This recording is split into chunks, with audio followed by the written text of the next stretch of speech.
so that we can get to what is most important, which is our speaker for today. And many of us in the room will be familiar with CHAT, Churches Housing and Action Team. A local charity based here in Tiverton, been running for something like 30 years now, I think.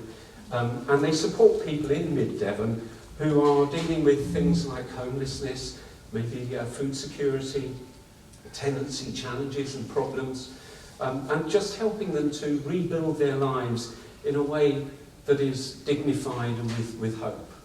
And we're lucky today to have somebody from CHAT to come and help us understand a bit more about what they do, and perhaps some of the stories and examples I'm sure will be shared. So I'm going to ask you please to welcome to the front Peter Bangs from CHAT.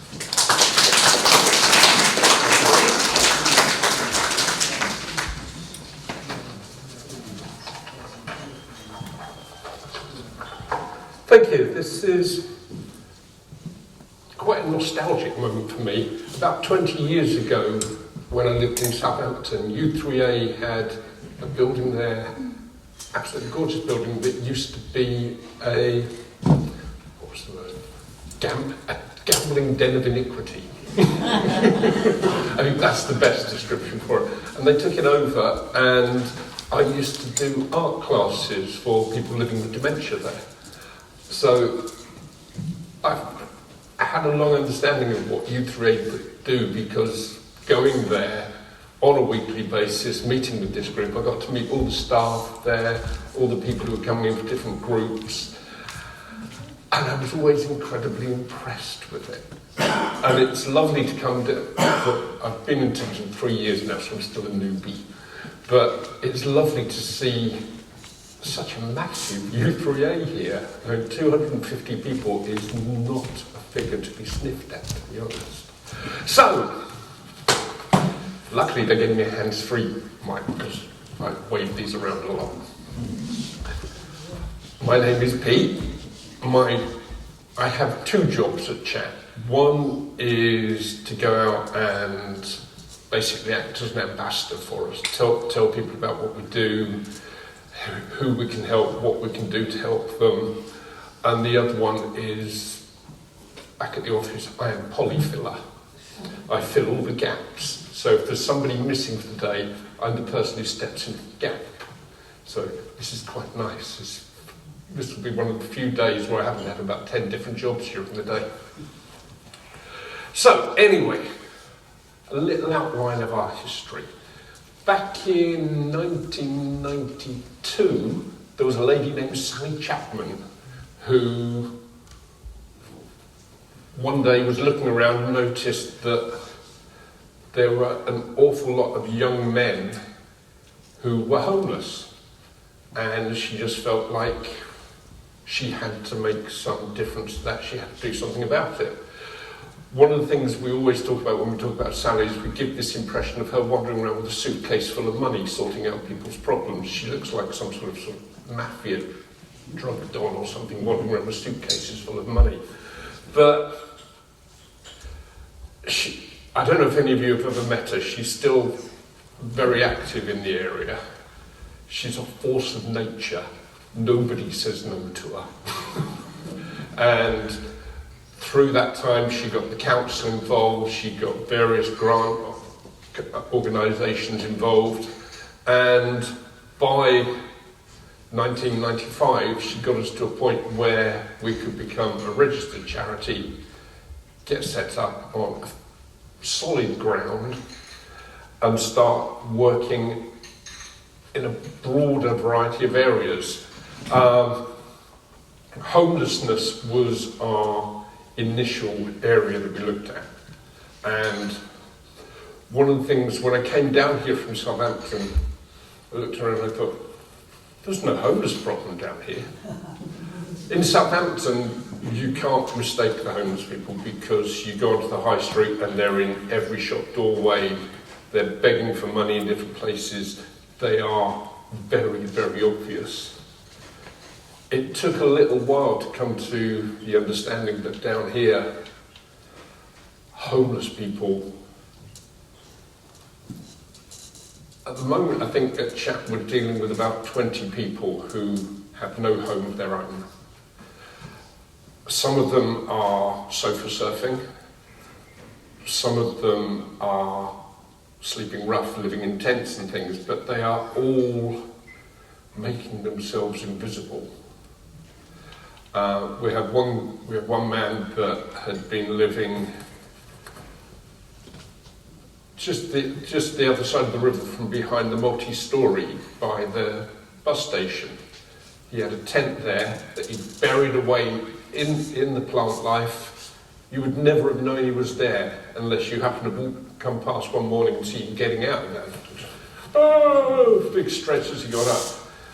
And as I say, it's very easy to walk around Tiverton and get the idea that homelessness isn't an issue. But trust me, it really, really is. One of the things that were realised along the way was that when you deal with people who are homeless, you're dealing with the end of an issue. You're not dealing with the start of an issue. So one of the things we've expanded to cover is we help people deal with debt. Over the last 12 months, we've helped people deal with something in the region of £1.5 million worth of debt. That's things like council tax arrears, credit card debts, unpaid television licences, all sorts. These things build up, and unfortunately, as human beings, when they get to a certain level, the first thing we want to do is bury our heads in the sand. So we've expanded from just dealing with people who are homeless to dealing with people who are in danger of becoming homeless. We try and get people to talk to us about debt and ways to deal with it before it gets to the point where they've got bailiffs knocking at the door and taking their goods away. Same thing with tenancy issues like getting behind on rent, getting behind on council tax, things like that. They're all things that affect whether or not people have a roof over their head. If these things get too bad, it does come to the point where they lose their home. Another thing that becomes a massive part of that is food insecurity. So we have a food bank there. When I joined CHAT 2.5 years ago now, the food bank was basically, if you came in and went, I've got no food, they went, there you go, and off you went. We soon realised that that wasn't actually helping people. So now if someone comes in because they've got no food for whatever reason, one of my colleagues will sit down with them, talk through what's going on in their lives, find out what the issue is, if it's because they've got too many debts to pay or they've got benefits that have been cancelled for some reason, or they've lost a job, or their mortgage has got... The number of people get who have mortgages that they're no longer able to afford is quite horrific. But there are all these things that, if left to run unchecked, result in people ending up homeless. So, we're always looking for new ways in which we can sort of move things forward, help people get back on their feet. 2015, we had a shower put in and a washing machine and a dryer so that people who are homeless, who we don't have homes, we can't give them out unfortunately, wish we could, it'd make life so much easier. But if someone was sleeping rough, they could come into us, they could leave their clothes with us, we'd wash them all, dry them all, fold it, give it back to them the next day. We've got a space where they can shower. So if you're homeless and you're looking for work or you're looking for a property to rent somewhere. If you can turn up freshly showered in clean clothes, it makes a massive difference to how people respond to you. If you turn up looking like you've just been dragged through a hedge backwards and smelling like a pigsty, people do not take you seriously. So what we do basically breaks down into a few areas. We do debt advice. We do, more importantly, we do free debt advice. One of the things I hadn't realised until I started working for CHAP was the number of organisations out there who will essentially sell you a debt, the right word there, a response to your debt problem. They will sell you the chance to do something called an IVA. Don't ask what IVA stands for, I have no idea. I just hear it batted around the office. Debt relief orders, they will sell you things like that, and there will be a charge attached to it. So basically, sorting out your debt is creating more debt for you. We do that for free. We have the staff there who are supported. 50% of the money we get to keep going comes from people like yourselves. The other 50% roughly is large grants and small grants from different organisations. But what that does is it enables us to have properly trained debt advisors who can sit down with someone and work through their issues. Now, the thing you will find, if you ever find yourself in that situation, is if you go to a lot of organisations, they have a one-size-fits-all plan for dealing with it. They'll deal with you in three meetings or 6 meetings or 9 meetings or whatever. We've realised that one size doesn't fit all. And I can promise you that because I've got a very large head, and all those hats that say one size fits all, they don't, they just kind of sit there on top of my head like a pin. So if someone comes to us with debt issues, if we need to sit down with them on a regular basis and work through things for 2 years, we do. If it only takes 3 months, that's what they get. And we always check in with them at intervals afterwards to make sure things are going well and they're not getting back into the same issues again. So that's one of the areas working. Now, food banks are a massive issue at the moment. Over half the food banks in the country are run by the Trestle Trust, and they run some in the region of 1,700 food banks across the country. And you think to yourself, that's a lot. There are then on top of that another 1,200 that are independent of Trestle. So there are nearly 3,000 food banks across the country helping people who, what we politely call food insecurity these days. They haven't got enough food to feed themselves. Now, across the country, that works out an average of 11% of families are in that situation, 11% of households. In Devon, that number goes up to 29%. So, if you look around you, 1, 2, 3, you've got problems. 1, 2, 3, you've got problems. 1, 2, 3. It starts to add up. Probably every single one of you knows someone who is having problems keeping sufficient food on the table to feed themselves. You may not know that that's the situation, but the chances of you not knowing someone in that situation are incredibly slim. So last year, through the food bank, we helped over 5,000 adults. I had to check that.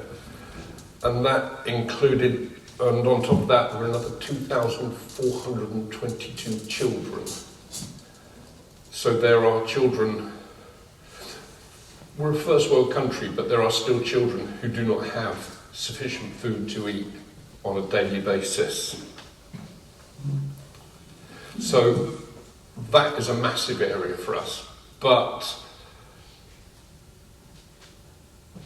we are trying very hard not to have that sort of, what do they call it, the white saviour approach, where I'm swooping in with my cloak, coming up behind a massive cape, I look like Superman, I go, here's food, all your problems are over now.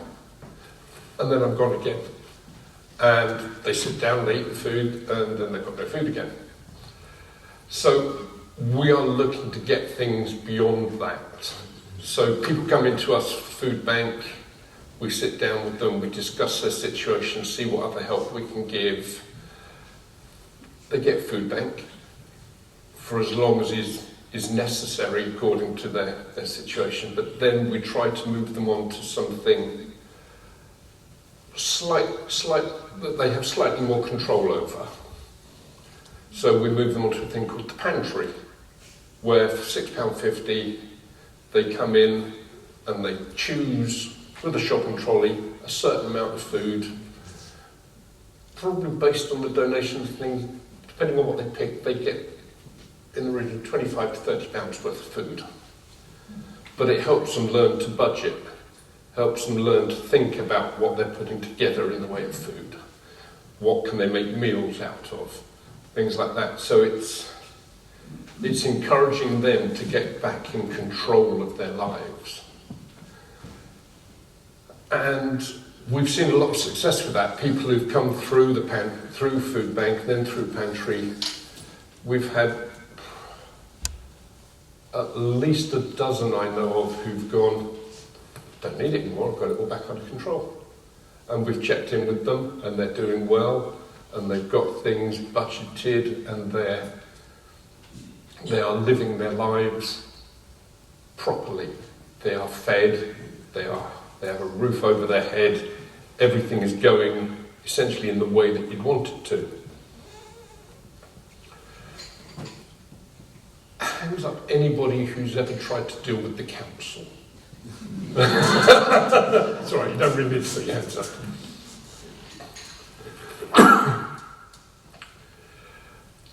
Dealing with any organisation of any size can be an absolute nightmare. Things get compartmentalised, one group doesn't talk to another group, you don't know which group you need to be talking to in the first place, so you talk to the wrong group and nothing happens. There are an enormous number of people who are facing that problem on a daily basis.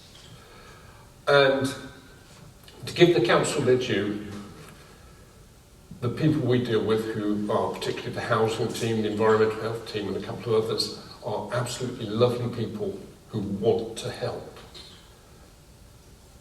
But they have to do it within the straitjacket that is put on them by council bureaucracies. Yes, I want to help. But people need a guide to get through that. And that is one of the things we do. So if someone comes to us and goes, I'm about to be made homeless, I don't know what to do, we will walk them through it. We'll say, right, you do this step first, you do that, you talk to this particular person in the council, this particular group, you talk to that group, and that will get things moving in the right direction. And you keep coming back to us and we'll check up on it and make sure everything's going well. Now, most people, given a few pointers and a bit of an understanding, can deal with things themselves. But there are what seems like an enormous number of people who are just completely flabbergasted. I love that word, flabbergasted. Who are absolutely flabbergasted by the bureaucracy of it, the complexity of it. I had one man come in to see me when I was doing advisor work.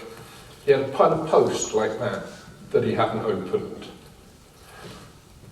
I sat down with him and he went, I haven't opened this, I can't face looking at it.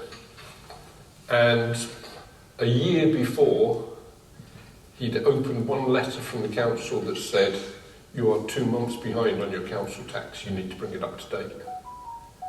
And he panicked. And as more and more letters come in, and they do come in because they all go out automatically, as more and more letters came in, he panicked.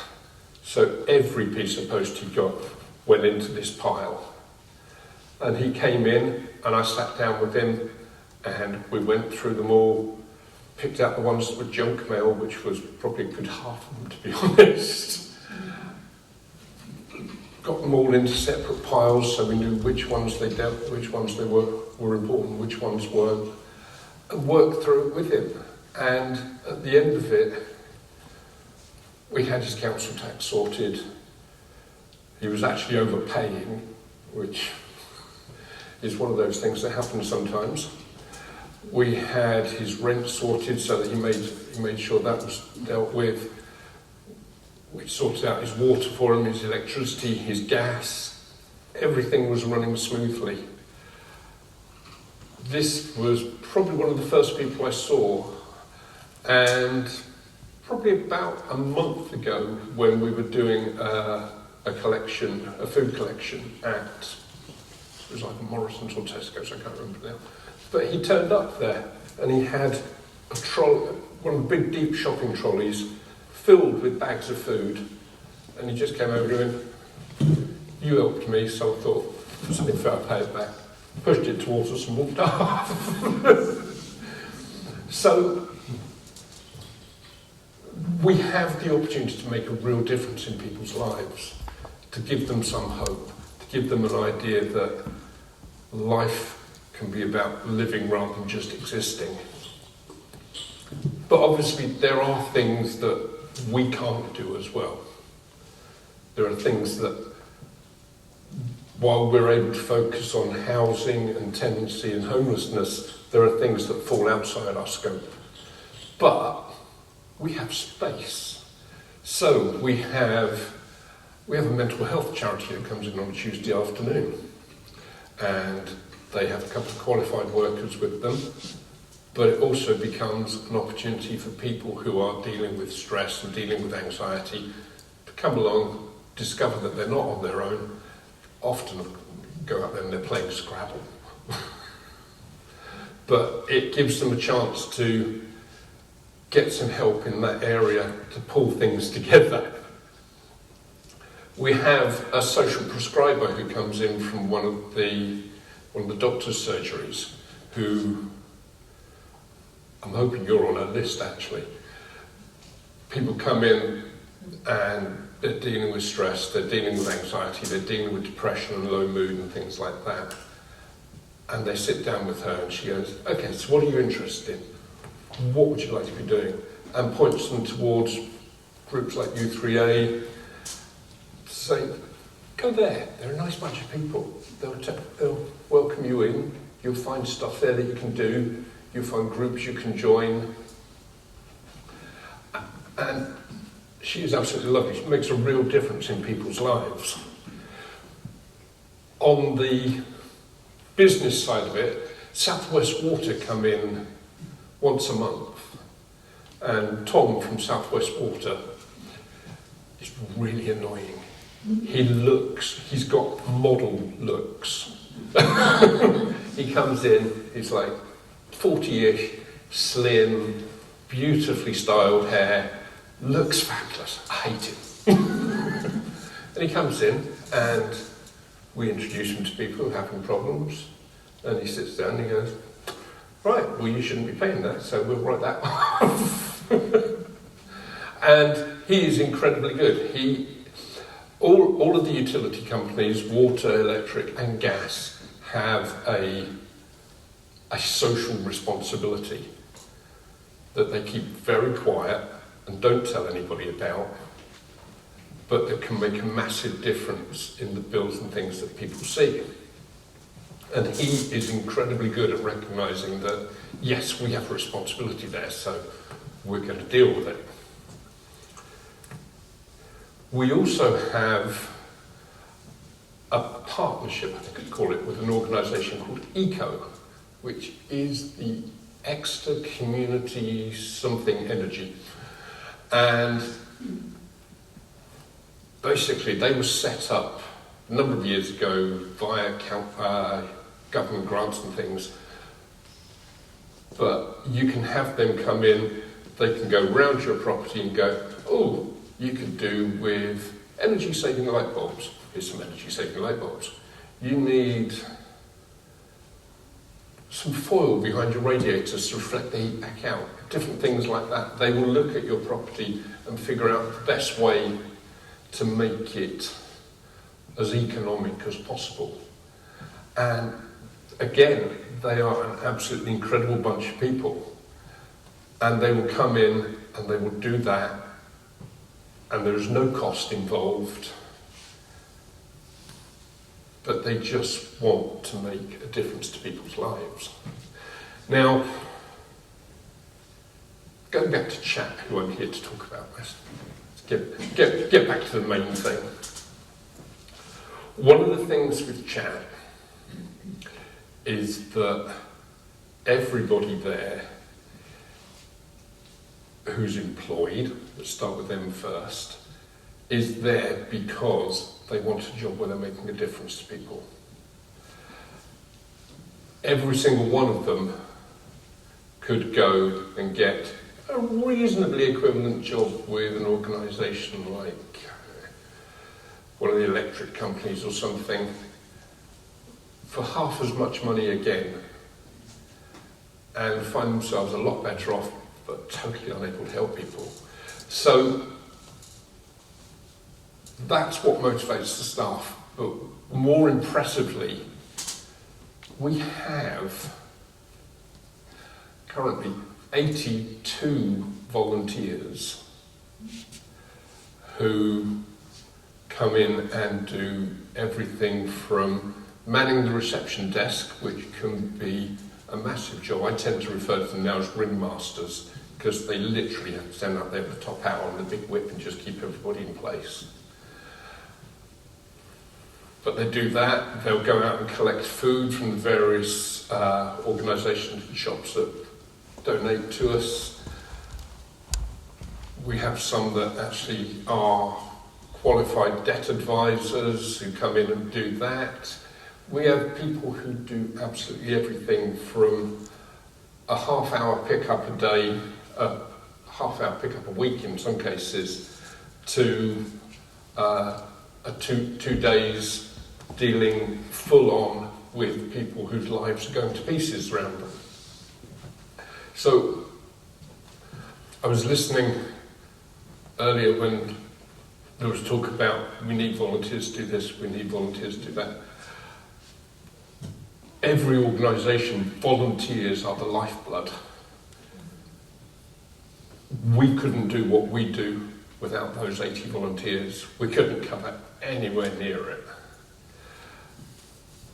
u3a lives on volunteers and on people's goodwill and on people's willingness to take part, to get involved and to make a difference in things. And it is incredibly important, and it's also one of the things that we try to make sure that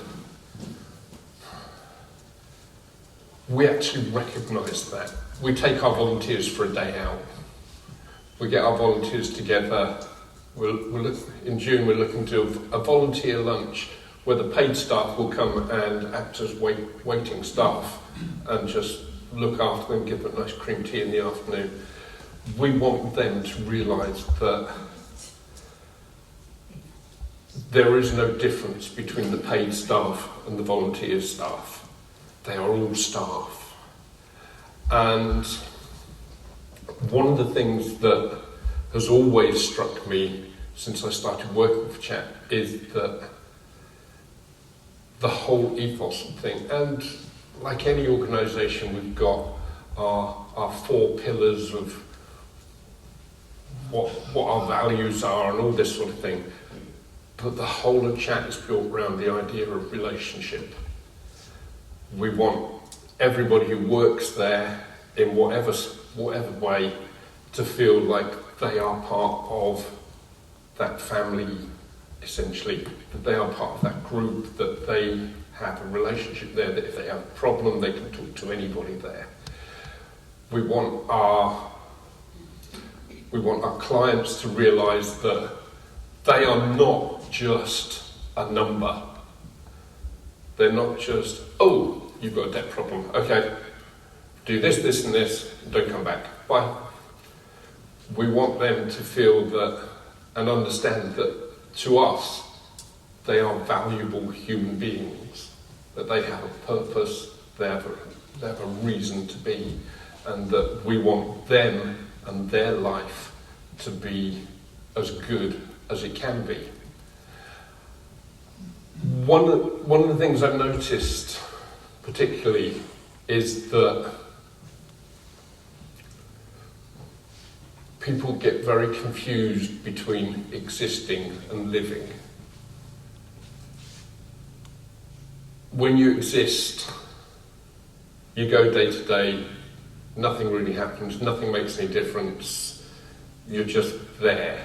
You could be a chair or a clock on the wall or anything, it makes no odds. When you're living, you interact with people, you connect with different things, you have a purpose to your life. And that's what we want for our clients. That's what we want for the people who come to us. Now, going back a bit, I mentioned that in all likelihood, everybody here knows someone who is dealing with food insecurity, who doesn't have enough food on their table. Chances are you all know somebody who's struggling in a whole variety of ways, because one of the things I've learned very quickly is that the clients we see, the people who come through our door, these people are all part of a community. They're all part of somebody's family. They're all somebody's friend. And I look around me when I'm out with friends and family, and I look around me and I think, okay, you might have a problem, you might have a problem, you might have a problem. Do you know where to go? Do you know what you can do? So, at the risk of sounding like John Wayne, I'm part of what I'm doing is I'm going around and I'm essentially deputising everybody. So you are now all deputies of Chat. If you meet anybody in your daily life that you think might need help, anybody gives you any indication that they're struggling for food, or they're struggling to keep the roof over their head, they're struggling to meet their mortgage payments, they're struggling to meet their rent, they haven't paid council tax, anything like that, what I'm asking you to do is just keep Chat in mind and point them in our direction. Because we know that as many people as we are able to help, there are probably 3 or 4 times as many out there that we haven't managed to reach. And that's where we're relying on you. We're relying on getting the word out about what we do, so that when your neighbour or your daughter or your grandson or your cousin or whoever says, I've got this problem, you go, I don't know what to do about that, but I know some people who do. Go to Chat. You don't want to go to Chat on your own? I'll take you. Come on, we'll go together. Because we don't care if you bring the whole family. Unless, of course, you bring very cute little babies, in which case half the staff ending up fighting over who's going to hold the baby while the people talk. But we can't do what we do without people being pointed towards us. So my request, as I say, is if any of you encounter anybody, if any of you have your own problems, come and see us, send people to us, let us see what we can do to help. Now, one of the things with these talks is essentially they're incredibly depressing, because they're all about people struggling, all about people finding difficulties, all about people who haven't got enough food or can't pay for their rent or are living on the streets. So what I like to do is I like to end with 4 stories about people we've helped for whom it's turned out well. So they're all people I've encountered personally, so because I think because I've had an investment in the story, it makes the story more important to me. So, probably about 18 months ago, we had a lady come in, and I was out on reception dealing with people, so as people came in, I was the one who sat down and interviewed them to find out what was going on and things. When a lady came in, she came in on a rather battered mobility scooter, and I introduced myself. We went off into one of the interview rooms so we could have some privacy. She had Parkinson's and was struggling to walk. She got in, she sat down, she looked at me and she burst into tears. And I heard a very long,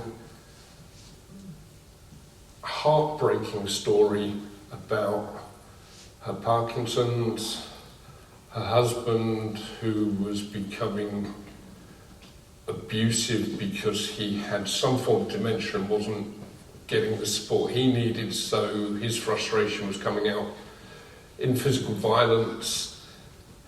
2 daughters that he had that weren't hers, who were continually against her, until the point where she'd been unable to stay where she was, and she'd essentially run away from home at 72. And she'd come to us. And I talked to the council, I talked to a very nice lady there who went, "Blimey, that's rough. Send her down to me, I'll sort something out." So I walked her down to the council offices, introduced her to this member of staff there, who set her up in temporary accommodation that night, who then, along with us, walked with her as she went through a whole variety of issues on food and everything else, until 2 months ago, the council went, "We've got a property for you." And she is now living happily in a nice little 1-bedroom bungalow, surrounded by people in her own age who she gets on with like a house on fire, as they say. And her life has gone from being one where she was talking about probably ending it because she couldn't see any way out, to one where she's just laughing all the time, to be honest. So I like to use that one because it shows that the council can and will do things when the opportunity is there and that when they're able to. Now, the other one was, we had a lady whose mum died and she inherited her mum's flat. And she had some slight learning difficulties. Her mum had basically looked after her and made sure everything ran smoothly, and as soon as she lost her mum, everything went completely to pieces. And she came back to us for this, she came back to us for that, she came back to us for another problem. And when we were able to actually get to sit down, we realised that the biggest problem was that the money she had coming in from her pension wasn't enough to actually pay her bills. She was constantly short of money. She wasn't spending wildly or anything. So we sat down with her, and we have one guy at the office who is an absolute whiz when it comes to dealing with benefits and pensions and things. And he worked through it all with her.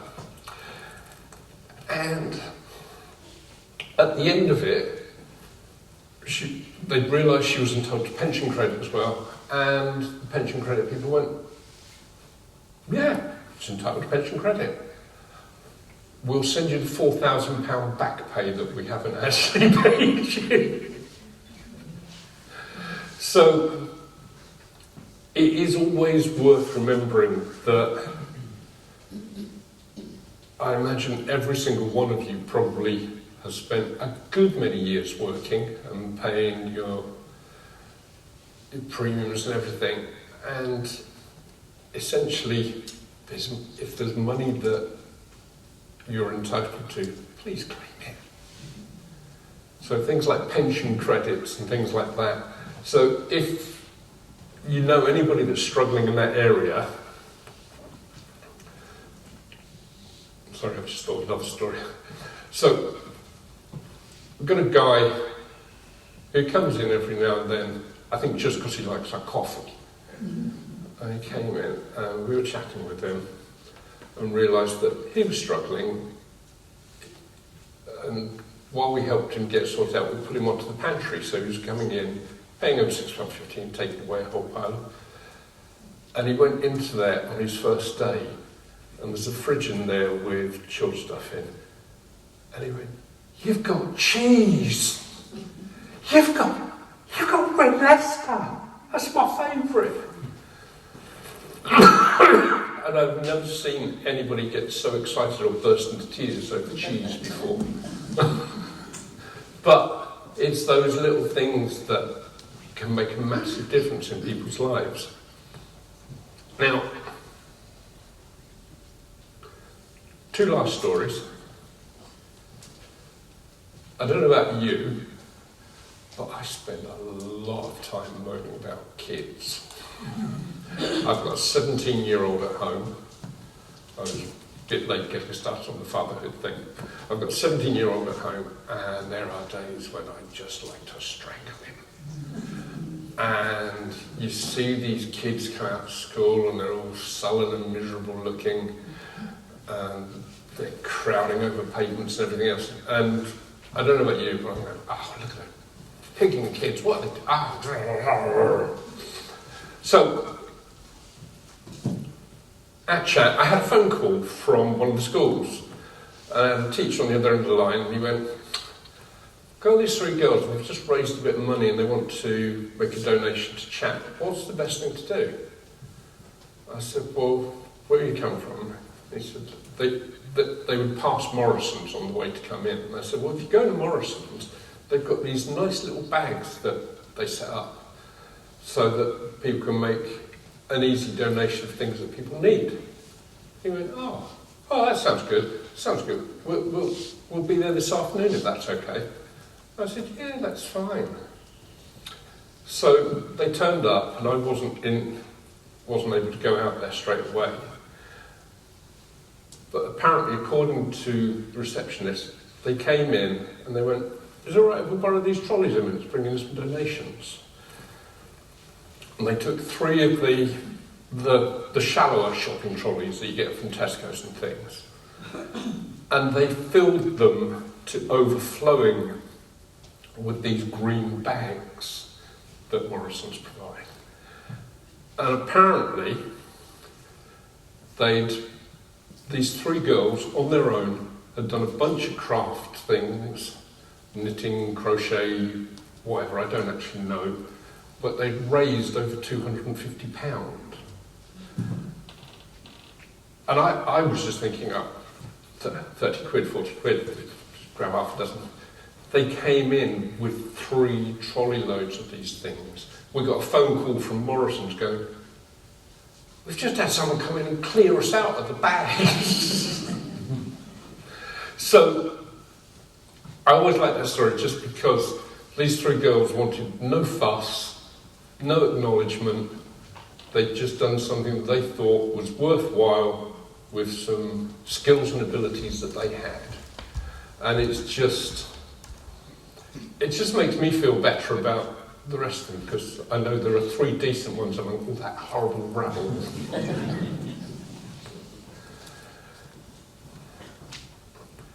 So, one last story now.